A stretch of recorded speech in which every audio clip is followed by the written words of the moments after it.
The word light refers to the awareness of and the presence of God here in this world as an ongoing, loving reality. Hence we have the title of an album that's celebrating its 46th birthday today, from 1979, L.A. Light Album by the Beach Boys. Welcome back, friends, for another Beach Boys album retrospective. Today celebrating 46 years of the L.A. Light Album. Do you have good timin'? Because it takes good timin'.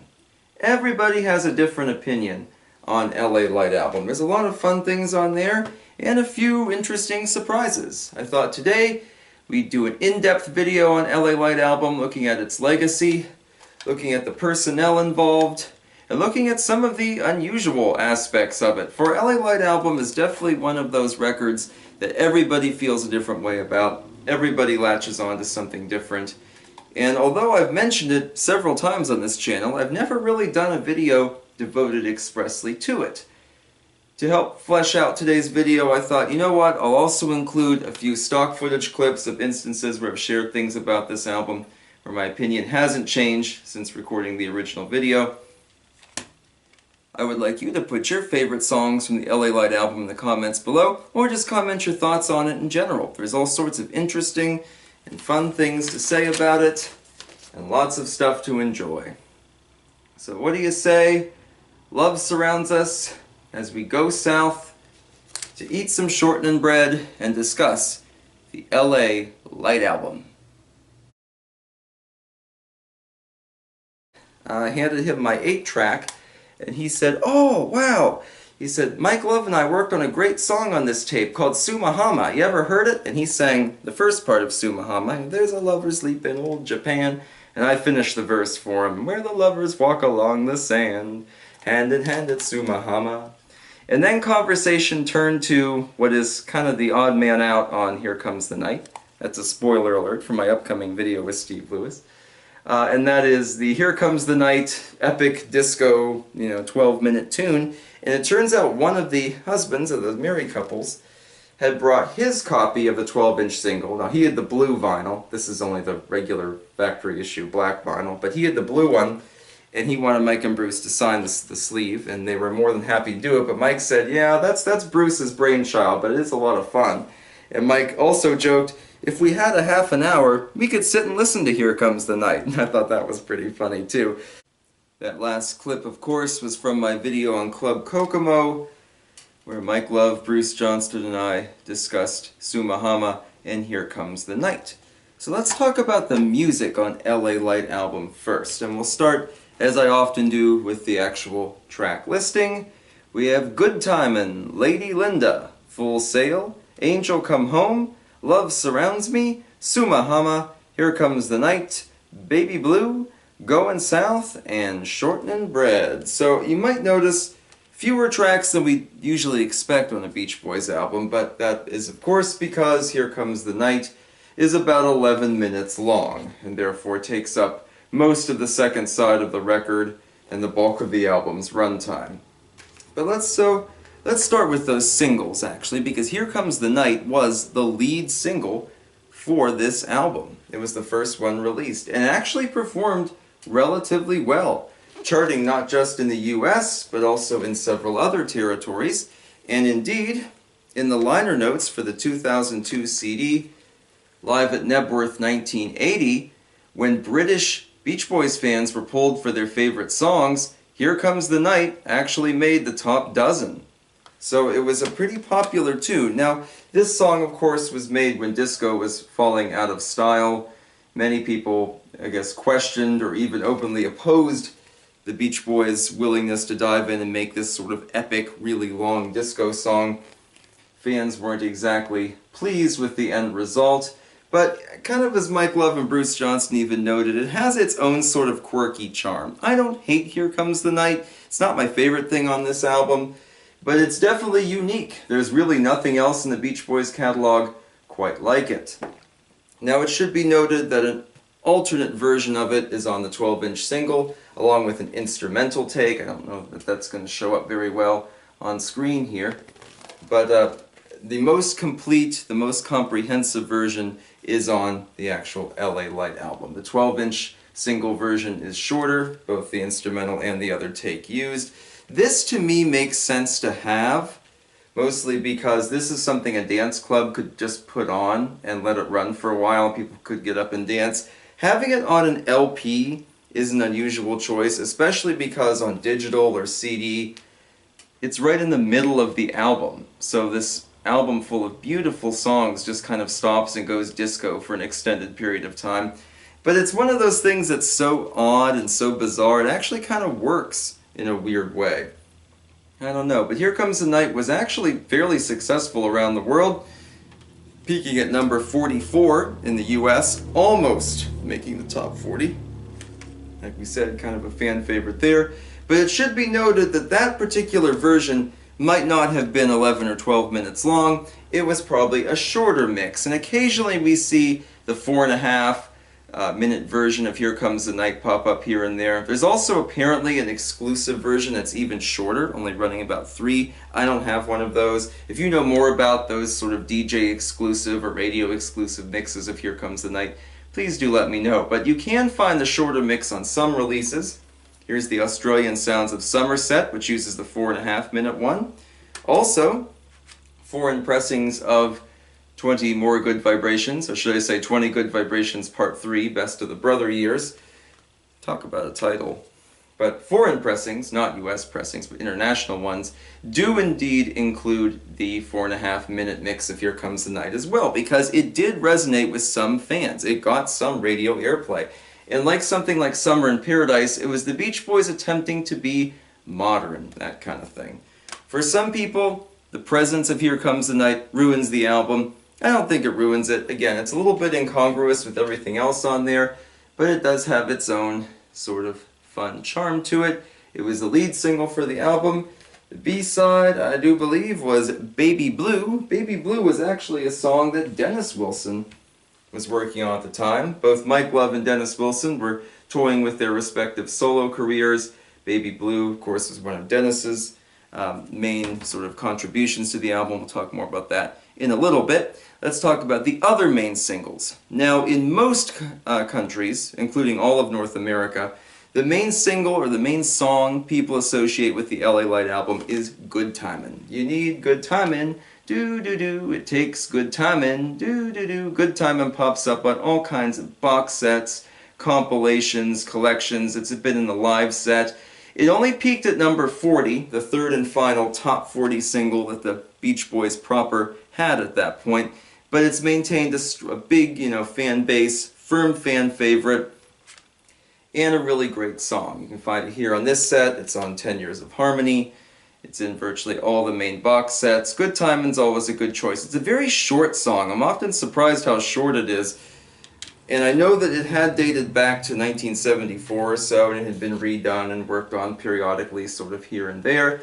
Its image on the album cover, which we'll talk about later in the video, all these dogs dancing at the party. But Good Timin's a nice song, a good chance for Brian and Carl to collaborate and make something kind of interesting and kind of unique. Even though it's short and relatively simple, packs a lot of emotional sort of wallop to it, I guess, or sort of a wallop to it, I should say. But I like Good Timin' quite a bit. And that tends to be this album's biggest legacy. But if you lived in the UK, or maybe Australia, Good Timin' wouldn't be the song you remember. The song you remembered would be the second one on the album. Do do do do do do do do do do do do do do. Lady Linda, taking compositions by Bach and turning them into kind of a pop song. In this case, one Al Jardine worked on about his wife. Lady Linda was a massive hit in the UK, peaking at number 6, and just like Here Comes the Night, it made that list, published here in the liner notes of the Nebworth album, of the British fans' top 10 favorite Beach Boys songs. Here Comes the Night didn't quite make the top 10. Lady Linda, I think, made number 6 or so. Definitely did pretty well. And even today, I think a lot of British fans love Lady Linda. It's on this Australian Sounds of Somerset as well. And Good Timin' is nowhere to be seen. Lady Linda was kind of a minor success in the US, mostly on like the adult contemporary chart, but it didn't really strike a chord. It hung around in the live set for a short time, You can hear it on the unofficial album Independence Day 1981, where Al Jardine says, yeah, this is another song about girls. You know, songs like Wendy and Help Me Rhonda and Caroline No. Well, this joins that list. And the crowd seems to be pretty much into it. Interestingly, Al Jardine says how it's from our LA Light album, and I know I certainly thought, and perhaps you thought too for the longest time, that meant LA stood for Los Angeles Light Album, but it is just indeed Light Album. So I guess the title of it is Light Album, Light Album. I don't know, figure that out. But anyway, Lady Linda, a really fun song. Not everybody likes it. You know, I know adding some of the harpsichord pieces might come off as a little pretentious for some people, but I think it works pretty well. Now, Lady Linda, interestingly, as a single, like Here Comes the Night, the single differs when we get on the album. The single version edits off both the intro and outro harpsichord pieces. So instead we start with doom, doom, doom, doom, and we kind of end with a ooh, lady, won't you lie, lady, kind of bits like that. We don't get the, epic reimagining of a classical music piece or anything like that. This is a DJ's single, which has, as you see there, it says long version stereo. And if you flip it over, you get short version stereo. So this would have been for a radio station that they could play the album version, or they could play the single version, whichever one they felt they needed. The actual single uses a shorter version and was backed with another song from the album, Full Sail. So this is interesting now because where British fans love and remember Lady Linda, American or Canadian fans probably love and remember Good Timin'. And even though Here Comes the Night was successful, nobody's really clamoring to have that in the live set or have that reissued as a single or anything like that. But there are a couple sort of related tracks we can talk about too. One being It's a Beautiful Day. It's a Beautiful Day was not included on the LA Light album, but a longer version, and a version I think remains exclusive to it, is on the Americathon soundtrack. So Americathon was the film where the Beach Boys did the opening theme, It's a Beautiful Day. Americathon, very goofy comedy. We talked a little bit more about that in the 10 Years of Harmony video. I like Americathon. It's not a great movie, but I laughed at it, and some of it was actually kind of ahead of its time, I think, too. But the Beach Boys did the main theme for that. This longer version, which has kind of extended instrumental and extended sort of wordless vocal bits, not released anywhere else. The single versions popped up on Made in California and 10 Years of Harmony. Its B-side was the aforementioned, if you watch that stock footage clip, Suma Hama. Something Mike Love had worked on for his first solo album, which ultimately never reached fruition, was dug out of the vaults and repurposed for the LA Light album. I like that it's here too, and it's really Mike Love's main contribution to this album as well. Suma Hama actually charted in some territories. It's a Beautiful Day never did, and is kind of one of those weird curios, just sort of lost to time. Never really caught on. I can see why, as it's somewhat related lyrically, specifically to this movie about that there's no more gas, so no one can use a car anymore, so you run everywhere you need to go, you ride your bicycle, that sort of thing. And those lyrics probably didn't resonate with a general audience who hadn't seen the movie, and were just kind of like, what's all this stuff about? I don't know. Pretty interesting stuff going on there, though. So, It's a Beautiful Day didn't make the album, but other things certainly did. We mentioned Full Sail, a very beautiful song, and the B-side to the actual factual Lady Linda single. We also have Angel Come Home. We have Carl working with famous songwriter Jeffrey Cushing Murray, who is a very good collaborator for the group, and Dennis sings Angel Come Home and does a fantastic job on it. I know it's been covered by other artists, but I think Dennis's original is probably the way to go. It's a kind of a heartbreaking, yearning song, and Dennis's very gruff, pained voice really kind of sells it well. Love Surrounds Me, the next one on there, an outtake from Dennis's aborted Bamboo project. You can actually see it on the Bamboo track list as well. Love Surrounds Me, another very beautiful, very melancholy Dennis song. You might recall if you watched my review of I Can Hear Music, we talked a lot about Dennis's stuff tends to be very emotional and very dark and very pained. And Love Surrounds Me isn't pained in so much, but it's definitely one of those more I guess you'd say a song of yearning. It kind of falls into that category of melancholy. Okay, we mentioned Sumahama, and Here Comes the Night. Baby Blue, sometimes called Baby Blue Eyes, was the B-side to the Here Comes the Night single, another very beautiful Dennis tune. It actually got a fairly recent updated remix on the Sounds of Summer 2022 set, which is a beautiful, beautiful redoing of the song. One of the best remixes on that album. So glad they did it. I'm hoping that in 2029 we'll get a proper LA Light album box set, and they'll include that mix or perhaps even improve it more. And we have Goin' South, a very underrated tune by Carl. And Carl goes and sings about going south as the snow piles up around you. And I don't know about you, but this last winter just about buried me, so it makes sense that you want to sing about taking a jetliner south to Mexico and relaxing on the beach while everyone else is freezing. Very, very fun stuff, and I love the image on the album. Again, we'll come back to the album cover more later, but I love that image of the toucan all packed up and ready to go. At least I think, yeah, it's a toucan. Almost called him a hornbill, but I think he's supposed to be a toucan. And lastly, we have maybe the quirkiest one on here. Besides Here Comes the Night, we have Brian Wilson's jazzy arrangement of Shortening Bread. Mama's Little Baby loves shortening, shortening. Brian doesn't sing on it. Shortening Bread fits into that same category as songs like Ding Dang, where it's something that Brian worked on repeatedly and tinkered around with a lot.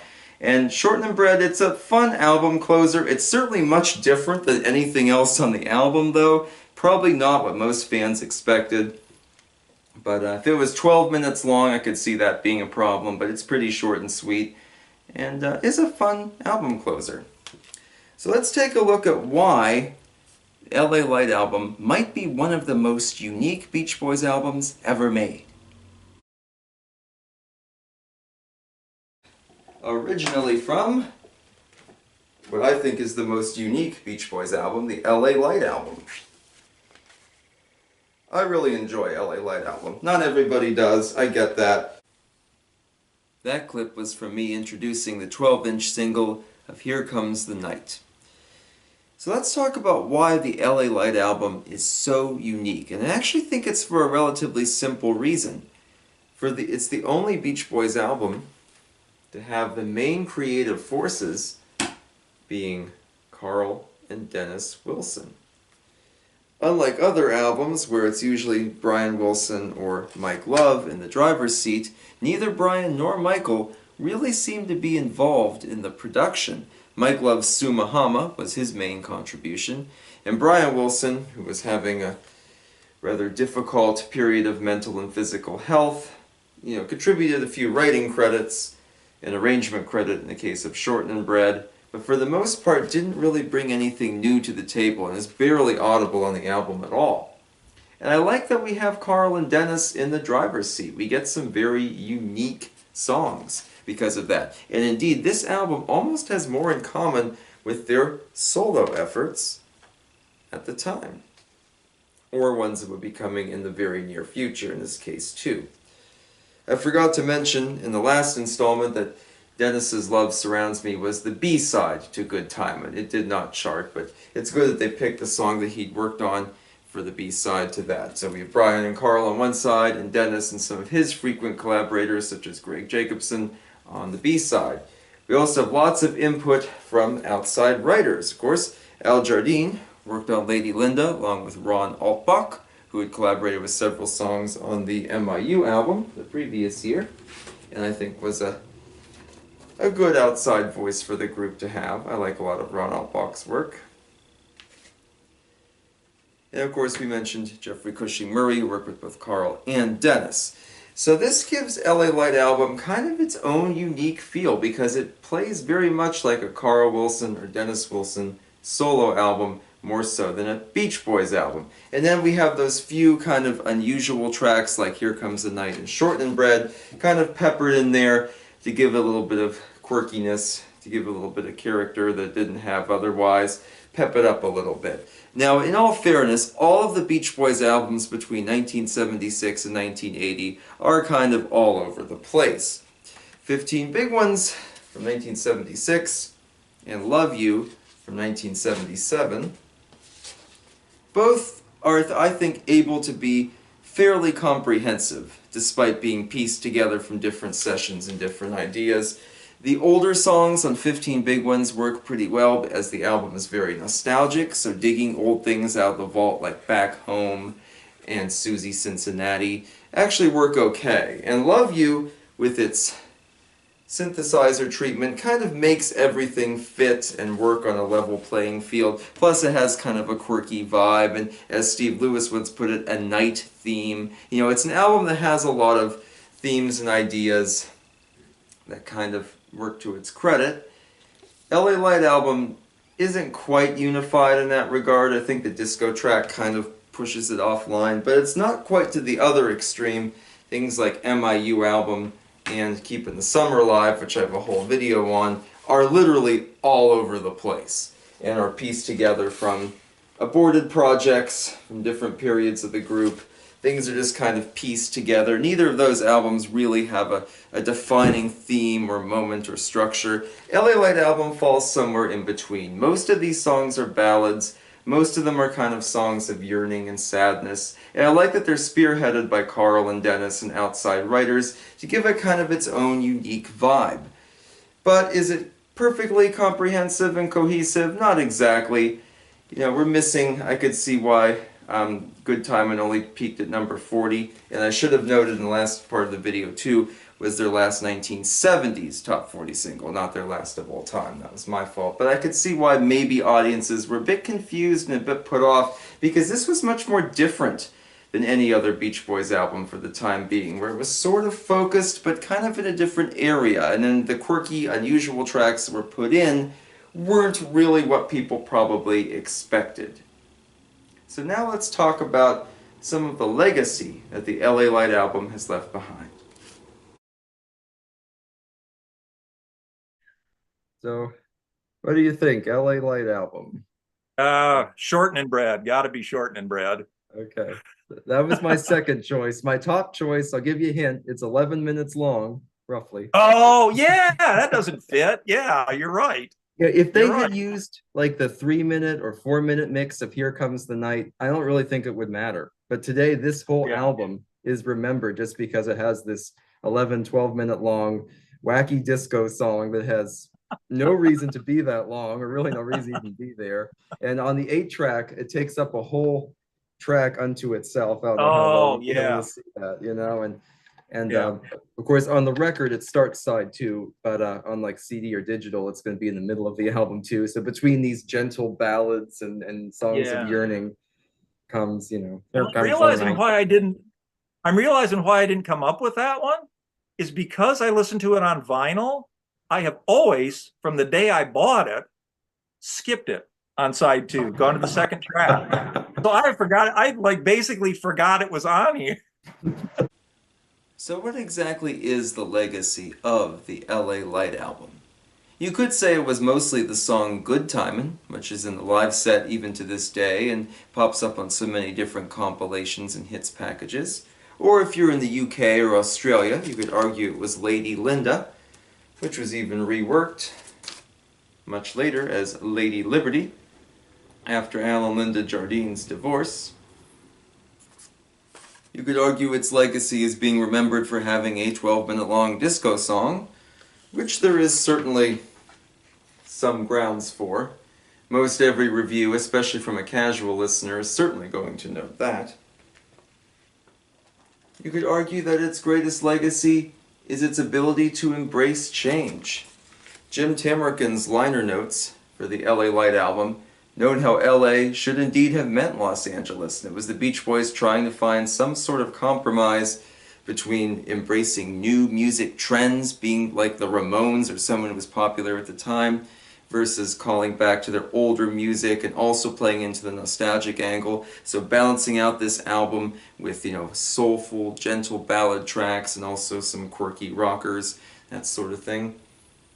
You could argue its legacy is having very interesting cover art, and indeed I wanted to make sure I mentioned this. I wasn't sure where else in the video to put it.